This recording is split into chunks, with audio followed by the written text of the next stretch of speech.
at mahangin. Ayan yung langkang aming nakuha ng aking pinsan. Ayan, nilagyan na ang aking pinsan yung kanyang itap para hindi dumikit yung pulot ng langka. Ayan, mga kasmasang kapitbahay. At panay-kwentuhan niya kami dyan ng aking pinsan kung dyan na ba siya magbabalat.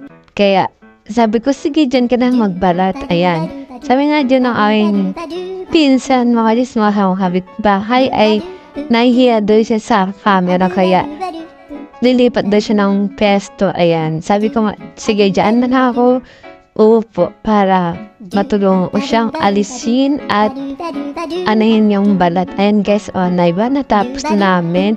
Kumuha ako dyan ng balat ng nyog kasi namin dyan sa pulot ng langka. Mga chismasong kapitbahay. Ayan. Ayan, inaalis ng aking pinsan ang pulot ng langka.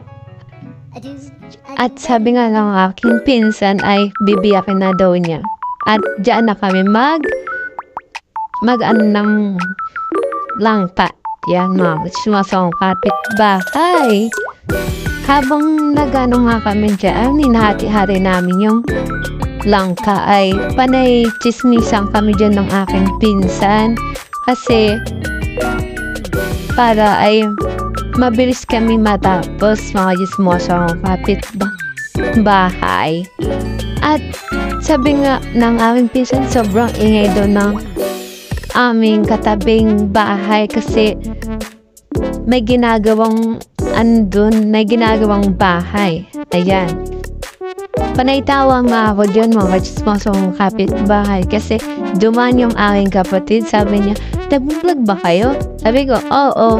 Kaya, ayun, nakisama yung aking kapatid. Pero hindi siya napito sa video. Sobrang likot nga dyan ng mga... Saan kami? Nandun din sila. Ayan. Parang chismisan nga kami dyan ng aking pinsan. At tinawag na din ng aking pinsan dahil kukuha ng nyog. Ayan.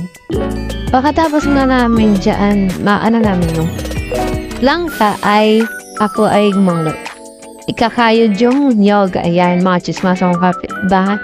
Sobrang nga dyan ng asna ng aking pinsan, likod at ng pusa. Kasi ginakain nila yung nyog na nalalaglag sa lupa. Ayan, diba? Ang cute nga ng asa ng aking pinsan.